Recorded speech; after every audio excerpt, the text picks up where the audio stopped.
prosperity, religion and morality are indispensable supports.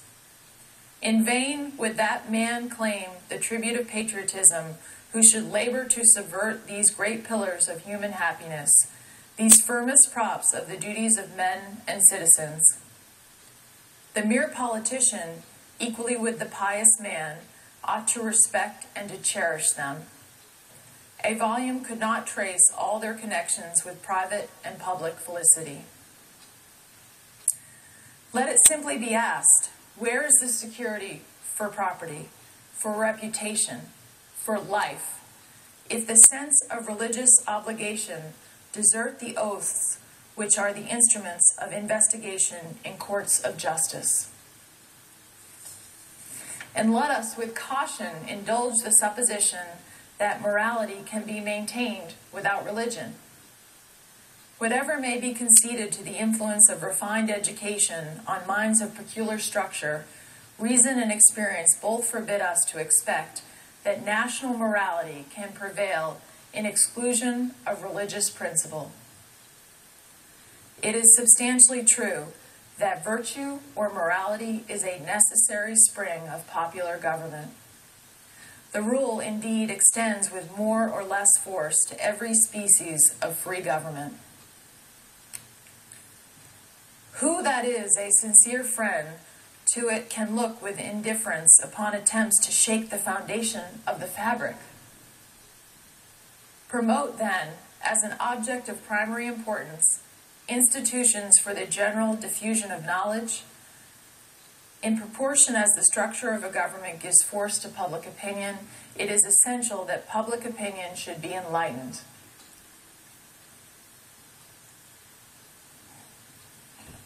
As a very important source of strength and security, cherish public credit.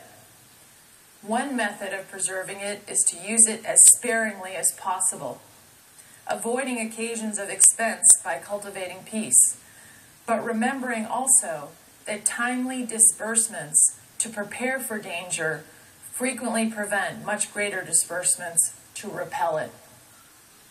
Avoiding likewise the accumulation of debt, not only by shunning occasions of expense, but by vigorous exertions in time of peace to discharge the debts which unavoidable wars may have occasioned, not ungenerously throwing upon posterity the burden which we ourselves ought to bear. The execution of these maxims belongs to your representatives, but it is necessary that public opinion should cooperate. To facilitate to them the performance of their duty, it is essential that you should practically bear in mind that towards the payment of debts there must be revenue, that to have revenue there must be taxes, that no taxes can be devised which are not more or less inconvenient and unpleasant, that the intrinsic embarrassment inseparable from the selection of the proper object, which is always a choice of difficulties, ought to be decisive motive for a candid construction of the conduct of the government in making it, and for a spirit of acquiescence in the measures for obtaining revenue, which the public exigencies may at any time dictate.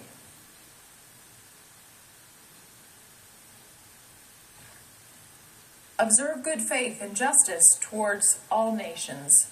Cultivate peace and harmony with all. Religion and morality enjoin this conduct. And can it be that good policy does not equally enjoin it? It will be worthy of a free, enlightened, and at no distant period a great nation to give to mankind the magnanimous and too novel example of a people always guided by an exalted justice and benevolence. Who can doubt but in the course of time and things, the fruits of such a plan would richly repay any temporary advantages which might be lost by a steady adherence to it? Can it be that Providence has not connected the permanent felicity of a nation with its virtue? The experiment, at least, is recommended by every sentiment which ennobles human nature. Alas, is it rendered impossible by its vices? In the execution of such a plan, nothing is more essential than the permanent, inveterate antipathies against particular nations and passionate attachment for others should be excluded, and that, in place of them, just and amicable feelings towards all should be cultivated. The nation which indulges towards another an habitual hatred or an habitual fondness is in some degree a slave.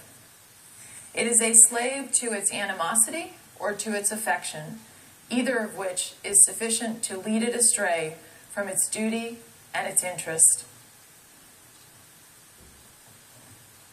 Antipathy in one nation against another disposes each more readily to offer insult and injury, to lay hold of slight causes of umbrage, and to be haughty and intractable when accidental or trifling occasions of dispute occur.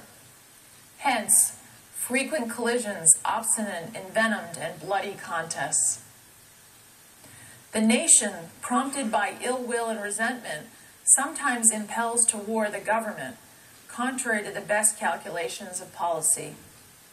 The government sometimes participates in the national propensity and adopts through passion what reason would reject. At other times, it makes the animosity of the nation subservient to the projects of hostility, instigated by pride, ambition, and other sinister and pernicious motives. The peace often, sometimes perhaps the liberty of nations, has been the victim.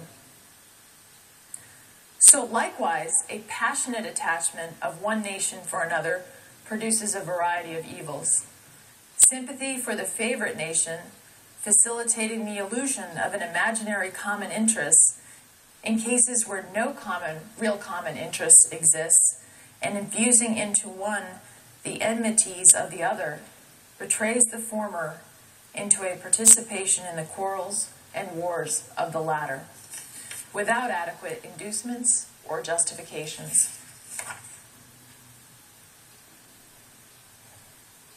It leads also to concessions to the favorite nation of privileges denied to others, which is apt doubly to injure the nation making the concessions by unnecessarily parting with what ought to have been retained, and by exciting jealousy, ill will, and a disposition to retaliate in the parties from whom equal privileges are withheld. And it gives to ambitious, corrupted, or deluded citizens who devote themselves to the favorite nation facility to betray or sacrifice the interests of their own country, without odium, sometimes even with popularity, yielding with the appearances of a virtuous sense of obligation, a commendable deference for public opinion, or a laudable zeal for public good, the base or foolish compliances of ambition, corruption, or infatuation. As avenues to foreign influence in innumerable ways, such attachments are particularly alarming to the truly enlightened and independent patriot. How many opportunities do they afford to tamper with domestic factions, to practice the arts of seduction, to mislead the public opinion, to influence or awe the public councils. Such an attachment of a small or weak towards a great and powerful nation dooms the former to be the satellite of the latter. Against the insidious wiles of foreign influence, I conjure you to believe me, fellow citizens, the jealousy of a free people ought to be constantly awake, since history and experience prove that foreign influence is one of the most baneful foes of republican government. But that jealousy, to be useful, must be impartial, else it becomes the instrument of the very influence to be avoided, instead of a defense against it. Excessive partiality for one foreign nation and excessive dislike for another cause those whom they actuate to see danger only on one side and serve to veil and even second the arts of influence on the other. Real patriots, who may resist the intrigues of the favorite, are liable to become suspected and odious, while its tools and dupes usurp the applause and confidence of the people to surrender their interests. The great rule of conduct for us in regard to foreign nations is, in extending our commercial relations, to have with them as little political connection as possible. So far as we have already formed engagements, let them be fulfilled with perfect good faith. Here, let us stop. Europe has a set of primary interests which to us have none or have very remote relation. Hence, she must be engaged in frequent controversies, the causes of which are essentially foreign to our concerns. Hence, therefore, it must be unwise in us to implicate ourselves by artificial ties in the ordinary vicissitudes of her politics, or the ordinary combinations and collisions of her friendships or enmities. Our detached and distant situation invites